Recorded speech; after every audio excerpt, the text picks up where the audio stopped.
Allahu Akbar, Allahu Akbar. Bismillahi alhamdulillah.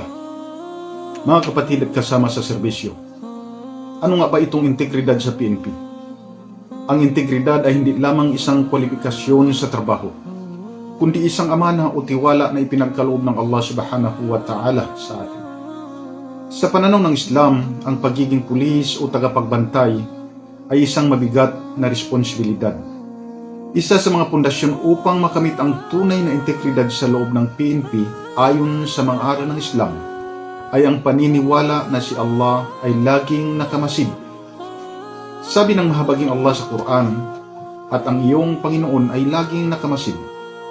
Kung ang isang opisyal ay may takot sa Allah, alam niya na kahit walang tao na nakakakita sa kanya, ang may kapal ay nakatingin. Ang takot sa Allah ay magiging hadlang sa katiwalian, pangingikil at pang-aabuso. Ang integridad, ang pagiging tapat kahit ikaw ay nag-iisa.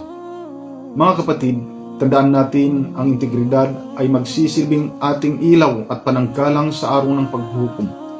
Kung tayo ay maglilingkod ng tapat at malinis, tayo ay magiging mabuting pulis sa paningin ng Allah. Sukran.